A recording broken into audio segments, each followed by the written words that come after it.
You're sitting in the cockpit of an F-105 Thunderchief, the hot sky of North Vietnam above you.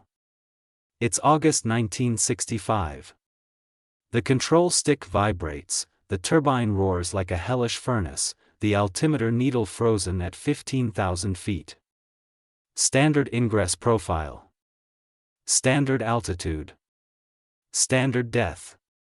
In the last 3 months Pacific Command has lost 43 aircraft. Almost none to MiGs or to machine gun fire, to the silver streaks unfurling from beneath the clouds. The S-75 Dvina, Soviet missiles delivered to Hanoi along with their crews. They fire upward like gods. The radar warning starts to scream, that familiar mechanical chirp, the fan song alert. You know missiles will come in 6 seconds. You are the target. 3 flashes below, 3 white spears shoot straight up. The built-in ECM throws interference, you push over, maneuver, bleed off speed. The second missile passes to the left. The third explodes 20 meters away, showering the left wing with shrapnel. The airframe shudders. It's still flying, but the instrument panel goes into complete chaos. The radio is dead, jammed. You pull the stick back toward you, you pull until your muscles give out. You come back through Laos half dead, soaked in sweat and fuel. 3 black trails linger in the sky behind you. 3 missiles, 1 airplane, 0 chances of doing it again. Command at Ton Son Nhut tabulates the statistics, 7 losses for every 100 sorties. Not even World War II saw numbers like that. The enemy is invisible, shooting from below, and each week the radar network grows denser. Colonel Jim McIntyre, commander of the 355th Wing, studies a map of Hanoi. The SAM engagement circles overlap so much that only narrow, winding corridors remain between them, river valleys and lowlands where the terrain masks the radars. He points to one, the Song River Valley, between karst hills. If we go here, under their beams, they won't see us. You're insane, Major Griffin answers. Those hills are 700 feet. One twitch of the stick, and we're gone. McIntyre nods. But there are no missiles there. In September he recruits volunteers. 4 F-105D crews. The mission, a reconnaissance strike along the Song at no more than 500 feet. Practically a flight at treetop level. If they get hit, they die. If it works, a new tactic will be born. September 7, 1965. Takeoff from Takli, Thailand. Route, through Laos, then a turn north. They fly low, very low. At 200 feet the rice paddies flash under the bellies. At that speed the ground becomes a blurred green ribbon. Radar altimeters squeal warnings, a little lower and that's it. The first discovery, silence. No fan song alerts. No radar picks them up. The second, adrenaline. At low altitude the air is dense, reactions instantaneous, every gust hits your spine. When they pop up on the target, the transport hub at Phu Long, no one is waiting below. No air defenses, no searchlights, not even MG fire. The bombs strike straight into trucks, depots, and fuel tanks. 12 explosions in 17 seconds. On the way back they are spotted for the first time, but too late. 2 MiG-17s scramble from Phuc Yen to intercept. But the MiGs cannot get down that low, dense air, ground effect, instability. The Americans hug the river and the terrain, and vanish. 2 hours later they land back at base. All 4 aircraft intact. The first nap of the Earth penetration over North Vietnam in history, a success. Command at first doesn't believe it. Then they watch the gun camera film, explosions, plumes of smoke, 20mm tracers, but not a single SAM launch. Silence. Because if McIntyre is right, then the whole doctrine written for jet war is wrong. A week later they repeat the experiment. This time 10 aircraft, bombing bridges near Nam Dinh. They fly in a stream at 150 feet, weaving among hills and valleys. From the ground they are almost invisible, from the air, even more so. Result: 5 bridges destroyed, 2 aircraft damaged by AAA, but not a single SAM launch. Pilots begin to understand, down there, beneath the radar horizon, they become ghosts. They call the method grass cutting. At first as a joke. Then seriously. Because at palm height the familiar laws of air warfare stop applying. Autumn 1965. The F-105 becomes a machine of paradoxes. Designed as a supersonic bomber, it now flies slow, almost on the edge of controllability, weaving between hills. Air Force engineers scramble to beef up belly armor, replace radiator grills, and add protection for the intakes. Down there, inches above the earth, any branch or dust becomes a threat. The first weeks of low-level operations are like disasters in slow motion. One pilot clips the tops off trees. Another snags a telephone line, loses part of a wing, but fights back to Laos. A third slams into a slope because the sun hits him in the eyes. There are losses. But they're different. Not missiles, the ground. Still, the statistics start to change, now 2 losses for every 100 sorties. 3 times fewer. McIntyre holds a briefing. On the wall, a map littered with SAM sites. He draws a new route in red, a squiggly line like an ECG. Gentlemen, this is our new front. The ground is not an obstacle. It's a shield. The reaction in Saigon is cautious. In the Pentagon, skeptical. You propose our pilots fly at telephone wire height? That's suicide. McIntyre answers calmly. Gentlemen, at 15,000 feet they're already dying. We're just changing the way they die. With every sortie the pilots grow more skilled. They learn to read terrain the way sailors read waves. One glance at a map and they see river lines to dive along, ridges to cut the corner. They call it terrain reading. Soon young pilots fresh from the States train in Nevada, in valleys that mimic Vietnamese hills. They're forced to fly at 100 feet. An instructor says, "Look ahead, not down. The ground is a knife, it's waiting for you to blink." By December 1965 the new tactic acquires an informal name, Wild Weasel style. At first borrowed from the radar hunting project's name, it soon becomes a symbol of a new philosophy. Fly low. Strike first. Be gone before they notice. At the Tockley flight line pilots paint an emblem on their F-105s, a weasel with a radar in its teeth. They know it's only the beginning. The North learns fast, and in a few months it will answer with thousands of barrels. But for now, the sky belongs to those who fly at the very edge of the earth. February 1966. Everything in the sky over North Vietnam had changed. If in the autumn the Americans could still slip under the radar horizon, now blinding Hanoi was nearly impossible. Soviet specialists had managed to deploy 30 new S-75 complexes, linked into a single network. Warning antennas crowned the roofs of houses, mobile batteries hid in the valleys. Each missile cost $1,000, but a downed Thunder Chief cost hundreds of thousands.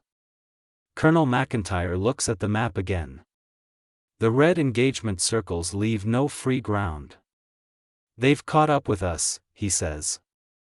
"Now we have to go not under them, but at them." Thus was born an idea the Pentagon would call madness: don't hunt targets, hunt the radars. Destroy the enemy's very system of sight. That means flying straight at a screaming fan song and firing at the antennas while they're tracking you. The first volunteer is Major Lee Ferris, an engineer by training and an F-100F Super Sabre pilot. He proposes using the two-seat modification. An ECM operator in the rear cockpit will listen to the air, determine the bearing of the radar signal, and steer the aircraft like an arrow toward the source of emission. So the code name Wild Weasel appears. The first mission is a pure experiment. November 21, 1965, before the project was officially approved. 2 F-100FS, call signs Bear 01 and Bear 02, take off from Korat escorted by 4 F-105s. The task is to find an active S-75 radar, force the crew to fire a missile, and while they're exposed, strike the site with bombs. On the 40th minute of flight the air comes alive, that characteristic chirp, the electronic howl of fan song. The operator shouts, "Lock!" Beams from above, Sector 320. Ferris does not break off. He knows that if he turns away he will save himself, but the mission will be pointless. A flash, smoke. A missile launches. On the battle control radars, 30 seconds to impact. He drops chaff, pushes into a dive, the bombs fly forward, straight into the launch area. Explosion. The second missile doesn't clear the rail in time, the whole battery is burning. They return to base to applause. In one day they prove that hunting radars is possible. But possible only for those prepared to stare into the muzzle. Command gives the green light. In December the first official Wild Weasel squadron is formed, 6 F-100FS and 8 F-105DS. They carry not only bombs but experimental AGM-45 Shrike missiles, the first guided weapons that home in on the source of radar emissions themselves. The Shrike is not a miracle. It loses guidance if the radar is switched off, and the enemy quickly learns this. The North begins using a switch-on/switch-off tactic, activate the radar for a second to guide, then shut it down, making the Shrike lose its target. The Americans respond with trickery, they provoke activations, simulate raids, coax batteries into firing. The tactic becomes a deadly chess match. Spring 1966. Briefings now teach, fly low, but be ready to pop up. The Wild Weasel launches first, climbs to 3,000 to 5,000 feet, and draws fire onto itself. Behind it, a flight of F-105s with bombs.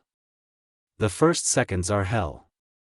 The radar chirps, alarms howl, red lights flash on the panel. Ferris jams the cursor onto the screen, the operator counts aloud. 3 miles, 2, 1, missile. A rocket streaks out from below the clouds. White, fast as lightning. He throws the aircraft hard left toward the hills, runs at top speed, the missile follows him. At that moment the wingman in the strike flight hits the missile site. Explosion, flash, charred remains of a radar. The Shrike did not score a direct hit, but it didn't need to, the SAM site is blinded. The North adapts quickly. Now every S-75 position is ringed with anti-aircraft artillery, machine gun emplacements, searchlights. The Americans no longer see clean targets. Every attack turns into a borderline scrap. By May 1966 losses rise again. Of 28 aircraft in the Weasel program, 11 are shot down. But 26 radar complexes have been destroyed. The statistics are cold, but McIntyre understands, this is not merely an exchange. This is the beginning of electronic warfare. Technical engineers rushed to keep up with the pilots. At the CIA and at Wright-Patterson new systems are developed, RHAW, receiver homing and warning, a small display that shows the bearing to the source of emission. Now the pilot sees not just an alarm but a vector, where the enemy is.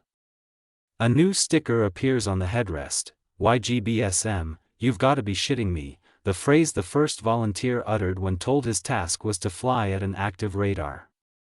And yet, despite the infernal difficulty, the pilots begin to believe. They call low-level flight the life corridor. Below it, the earth; above it, death. Once you've flown it, you can't go back. Major Kit French, having survived 3 missions in a row, writes in his log. At 200 feet you smell Vietnam. Dust, smoke, burned fuel. You don't see the enemy, you sense him. And if he decides to shoot, he's already late. Saigon issues new orders. Before every major northern strike, Weasel flights must go in first. They clear the way for the strike groups. Hundreds of pilots undergo accelerated courses. Now the slogan is not, "Suppress the SAM," but, "Make them talk, force them to switch on their radar so Shrike can hear it." It becomes a game of nerves. Sometimes weasels circle the area for 10 minutes, pretending to be lost. Sometimes they attack at random on the faintest radio impulse. Every such mission is a roulette where the stakes are life. The North responds asymmetrically. They hide antennas under trees, install plywood decoys, move batteries at night. Sometimes they turn on false transmitters to lure weasels into ambushes.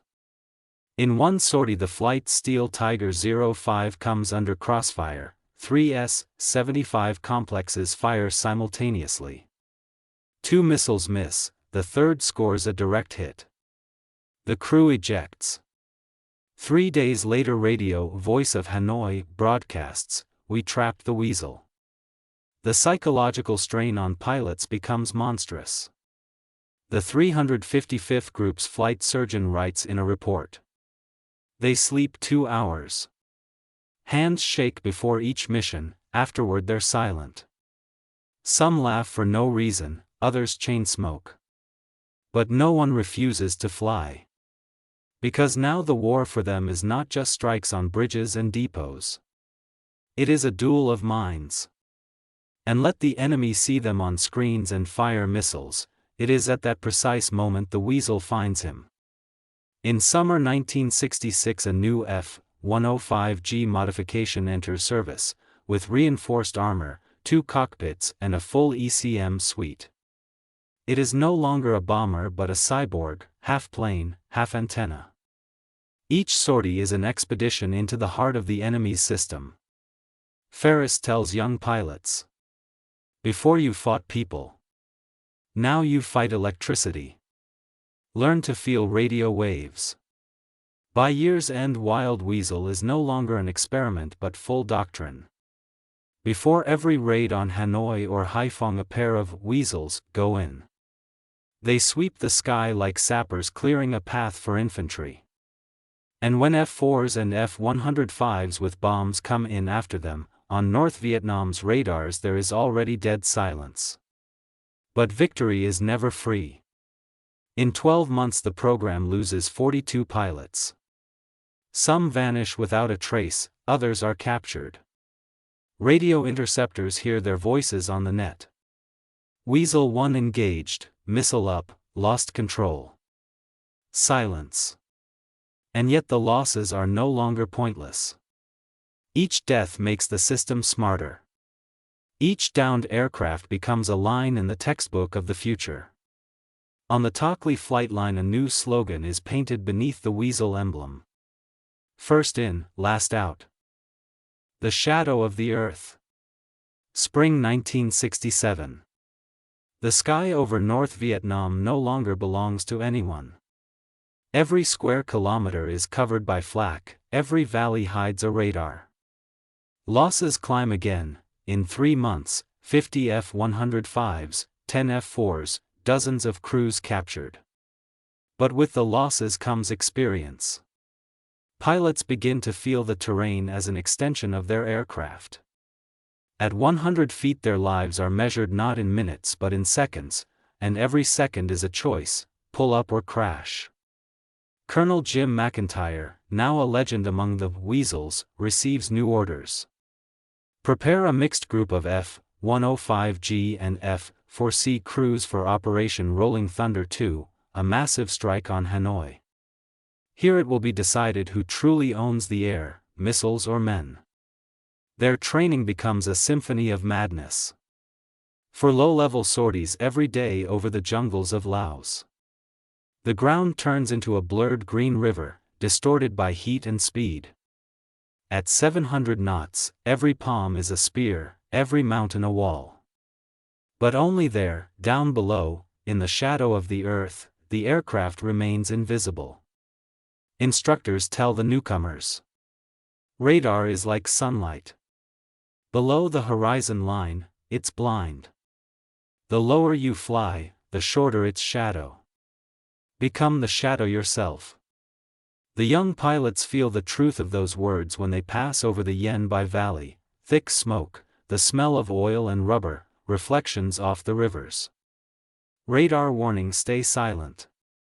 They've truly disappeared from the world, leaving only wind and inertia.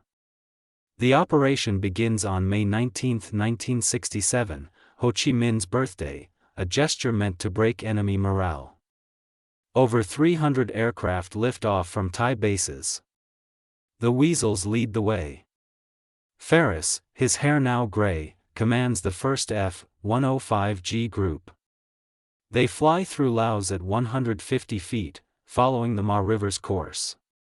On the Soviet advisor's radar screens in Hanoi, dozens of blips flare. The SAM crews panic, the signals appear and vanish. The terrain is too uneven, echoes mingle with the noise of vegetation. When the first Thunder Chiefs come into range, the radar sees them only 5 seconds before the attack. Too late. 10 S-75 batteries explode at once. The F-4 strike fighters finish the rest. Within 20 minutes, Hanoi's entire forward air defense line is burning. In that sortie, Ferris loses 2 friends, one to flak, another to a tree. He lands with a hole in his wing, but alive. In his report he writes, "The price of the low sky is trees and friends. But in this hell, we live longer than in the clouds." By the end of 1967, Rolling Thunder becomes the symbol of exhaustion. The Americans destroy half of the North's fuel depots, hundreds of bridges and roads, yet the system never collapses. Pilots fly the same routes through the same valleys, where every palm has a name. Psychological fatigue reaches its limit. Entries appear in flight logs. If we can see a tree, we're still alive. The ground is our radar, the sky is our grave. Air Force physiologists record a new condition, terrain stress syndrome. Pilots' eyes strain until vision blurs, hands shake, blood pressure spikes. But none request relief. They fear returning to altitude, where missiles come out of nowhere. 1968 brings a new chapter, Operation Linebacker I. The F-105 gives way to the F-4 Phantom II, twin-engine, heavy, but fast. Built for high-altitude combat, it is now driven low. Engineers add extra armor, introduce low-altitude targeting cameras, and the new AGM-78 Standard Arm missile. Wild Weasel evolves into Iron Hand, the iron hand that strikes at the heart of radar networks. Phantoms fly in teams with EF-105 and EA-6 electronic aircraft. Now each operation is coordinated by radio, one pair suppresses, another strikes, a third covers low. Missions become delicate architectures of speed and silence. The night before one sortie, a pilot scrawls on his Phantom's nose, "God sees everything. Radar doesn't." In 1972, with the second phase, Linebacker 2, the Americans use a fully integrated strike, high-flying B-52s shielded by low-flying Weasels and Phantoms. That formula breaks Hanoi's air defenses. Missiles can't lock on, radar stations fall silent one by one. Within 10 days the North launches its last missiles blindly. The once impenetrable S-75 network turns into a field of smoking craters. American losses drop threefold. At a briefing in Thailand, McIntyre looks at reconnaissance photos and says quietly, "They reached the bottom, and survived." But victory smells of fatigue. Hundreds of pilots return home with shattered nerves, dozens remain in prison camps. For them, the war never ends. Some wake at night to the whine of a fan, hearing fan song. Others can't drive mountain roads, too much like their runs through Hanoi's hills. In 1973, as the fighting ends, the Pentagon reviews the results. Of 500 Wild Weasel missions, 430 succeeded. Losses, 95 aircraft. But over 300 radar and missile sites destroyed. Each mission proved one truth: the winner is not the one who sees, but the one who cannot be seen. After Vietnam, those lessons become the new gospel of aerial warfare. New doctrines emerge: nap of the earth, terrain masking, electronic ambush. Engineers at Lockheed and Fairchild begin designing machines meant to live in the shadow of the earth: the A-10 Warthog, the F-111, and later, stealth aircraft. The A-10 becomes the heir to all who flew among palms: thick armored belly, dual hydraulics, the GAU-8 cannon, all born from the lessons of Tockley. Its pilots speak of the sacred inch, the distance between the belly of the plane and the ground. And in the next generation, in the F-35s and Reaper drones, the same principle still lives. If the enemy can't see you, he's already defeated.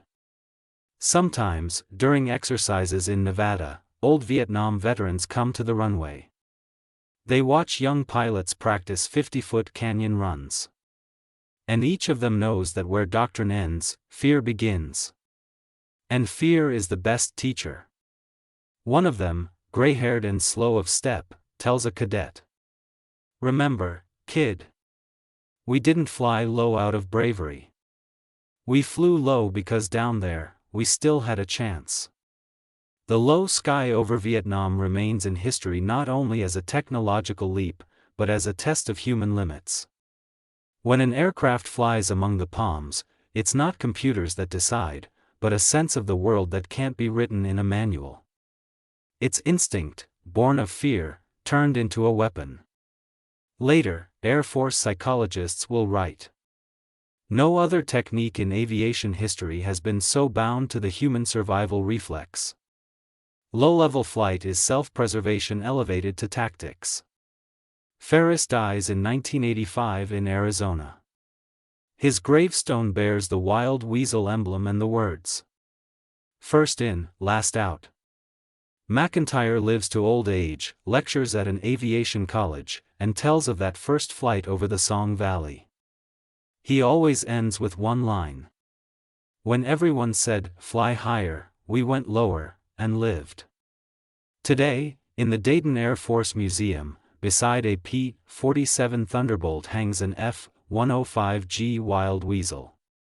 Two machines separated by 20 years, united by one idea: flying at the level of the earth. Beneath them, a plaque reads, "Altitude kills you. Speed saves you. Ground hides you."